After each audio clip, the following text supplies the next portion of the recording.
In this lesson, we will look at the provisions made to help the crew and passengers escape from the aircraft in an emergency. The number of emergency exits that an aeroplane requires is stipulated in the regulations. It varies with the number of passenger seats and the types of exit fitted. The requirements are shown on the table on the screen, but are not required knowledge.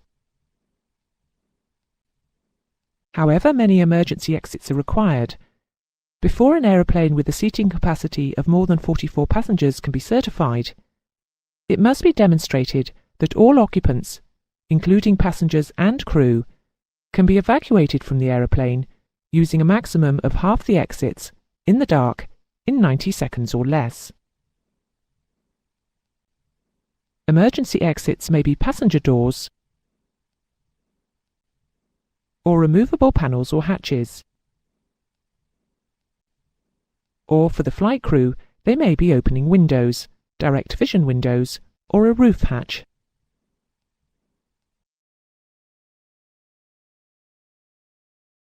The regulations related to doors and other emergency exits are contained in EASA document CS25. The following is a summary of the regulations. All emergency exits, except the pilot's windows, must be openable from both inside and outside of the aeroplane. In the event of an emergency, they must be capable of being opened within 10 seconds. To aid identification, all emergency exits must be outlined externally by a 5 cm band in a contrasting colour.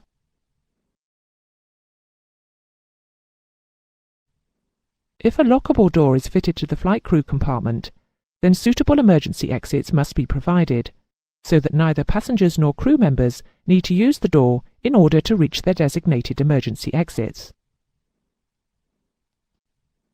If the aircraft capacity is over 20 seats, then flight crew must have their own emergency exit provision. This can be either one exit on either side of the flight deck, normally these are direct vision windows, or a single hatch in the roof.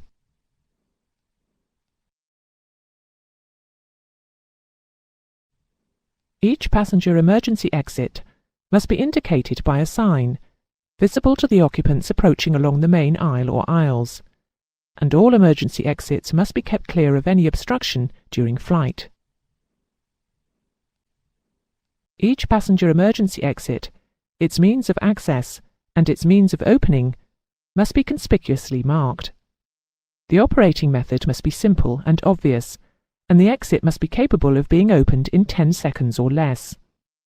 The location of each passenger emergency exit must be recognizable from a distance equal to the width of the cabin. A means must be provided to assist the occupants in locating the exits in conditions of dense fog, smoke, or darkness. This is covered in the emergency lighting lesson.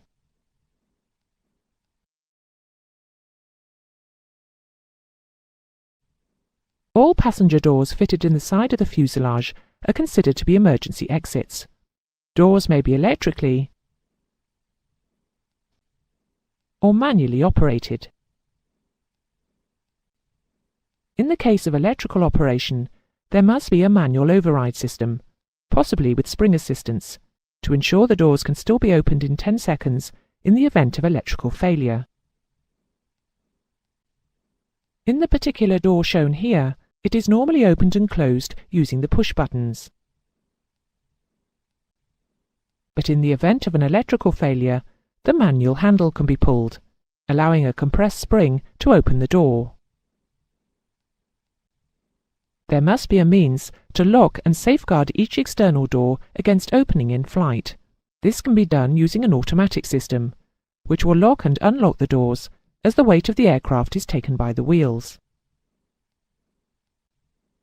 Each door must be fitted with a warning system in order to alert the crew when it is not fully closed and locked. This Airbus display shows locked closed doors in green and open doors in amber.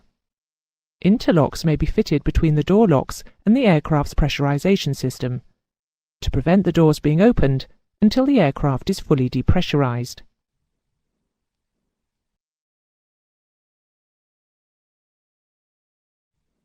Escape hatches may be located in the passenger cabin over the wings. These are normally plug-type hatches and are held in place by mechanical locks and aeroplane cabin pressure. The hatches can be opened from the inside or from the outside of the aeroplane. A seat back blocking an exit may be pushed forward by applying force to the top of the seat back. For safety reasons, hatches should not be removed in flight.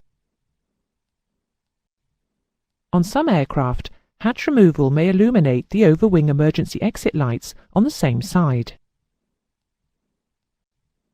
If an escape slide is fitted, it will also automatically deploy when the hatch is removed. Some aircraft have escape straps stored in the overwing emergency escape hatch frame.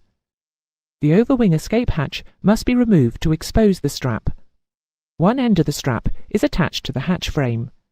The other may have a clip on it to hook onto an anchor point on the wing. The escape strap can be used as a handhold in a ditching emergency to help passengers walk out onto the wing and step into a life raft. There are a number of regulations designed to ensure that escape through the emergency exits will not be hampered by their height above the ground. Each emergency exit, which is more than 6 feet, or 1.83 meters above the ground, with the aeroplane standing on its landing gear, must have a self-supporting slide to assist the aircraft occupants in descending to the ground. For aeroplanes for which a type certificate was first applied for on or after 1st of April 2000, there is a further regulation which requires that if, after the collapse of, or failure to extend of, one or more legs of the landing gear, any emergency exit, which now becomes more than 6 feet or 1.83 meters above the ground, must also have a self-supporting slide to assist the aircraft occupants in descending to the ground. These regulations only apply to overwing exits if the edge of the wing is more than 6 feet or 1.83 meters above the ground. The regulations also apply to flight deck emergency exits. However, the flight crew escape means may be a rope attached at one end to the fuselage, or inertia reels similarly attached to the fuselage. The regulations relating to evacuation assistance are now being displayed on the screen. Spend a moment familiarizing yourself with them before moving on.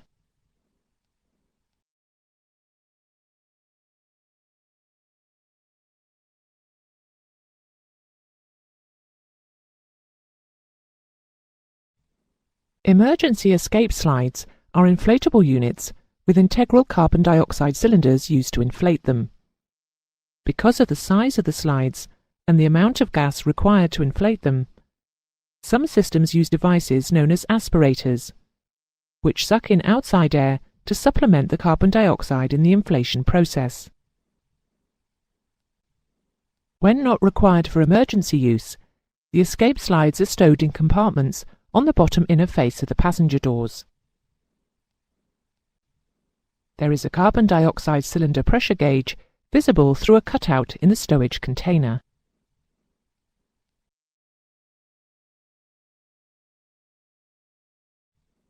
The door slides incorporate a retaining bar, known as a girt bar. It is fixed to the top of the slide. The girt bar can be in one of two positions. It may be either fixed to the cabin floor or free to move with the rest of the slide. It is the position of the girt bar which governs whether the slide will deploy or not when the door is opened. If the door is opened with the girt bar attached to the floor, the slide will be dragged from its container by the door opening action. The automatic inflation system will then inflate the slide. However, if the door is opened with the girt bar free to move with the slide, then the slide will remain in its container. The girt bar is fastened to the cabin floor from when the aircraft leaves the stand at the start of a flight until it returns to the stand at the end, so that in the event of an emergency, the slide will deploy when the door is opened. The bar is disconnected from the floor prior to the door being opened to allow passengers to embark and disembark. In the simplest system, the girt bar is moved manually into and out of the cabin floor attachment points by a cabin crew member.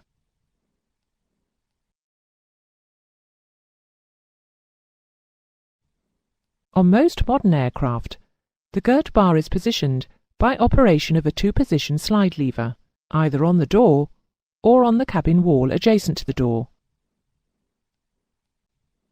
The two positions are marked manual or detach, and automatic or engage. With the lever in automatic or engage, the girt bar is fastened to the cabin floor and the slide is armed to deploy if the door is opened. If the lever is placed to manual or detach, then the girt bar is free to move with the slide and the door can be opened normally. If an attempt is made to open the door from the outside with the slide lever in the automatic or engage position, the lever will automatically move to the manual or detach position, thus preventing slide deployment and possible injury to the person opening the door.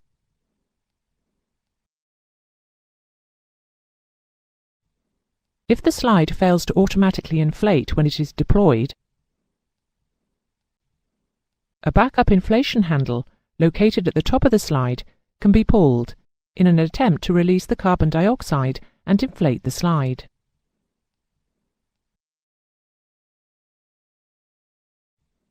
In the event of a landing on water, many large aircraft use the escape slide as a survival raft, with space for up to 60 people. To use the slide in this way, it is activated as before, and then can be released from the aircraft by pulling the slide release handle, which can be found under a cover at the top of the slide. The use of slides as life rafts is fully covered in the first emergency equipment lesson.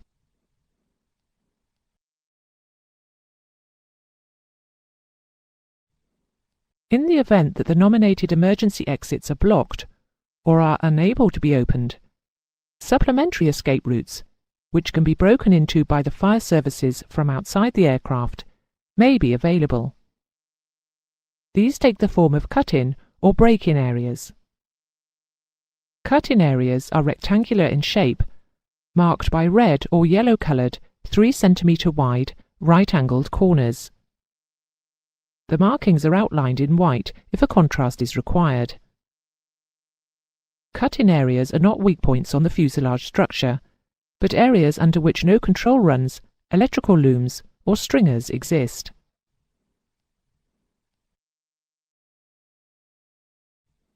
That is the end of the lesson. You should take the following key points from it. The emergency exits on transport aeroplanes must allow all passengers and all crew members to leave the aeroplane within 90 seconds through 50% of the available emergency exits in the dark. Emergency exits must be able to be opened in 10 seconds or less. All emergency exits must be outlined externally by a 5 cm band in a contrasting colour. Cut-in areas are rectangular in shape, marked by red or yellow-coloured right-angled corners, and outlined in white if a contrast is required. Emergency exits, which are more than 1.83 metres or 6 feet above the ground with the aeroplane standing on its landing gear, or for aeroplanes for which a type certificate was first applied for on or after 1st of April 2000, after the collapse of or failure to extend of one or more legs of the landing gear, must have a self-supporting slide to assist the aircraft occupants in descending to the ground. Slides are inflated by integral carbon dioxide cylinders, supplemented by outside air. If an attempt is made to open a door from the outside with the slide lever in the automatic or engage position, the lever will automatically move to the manual or detach position.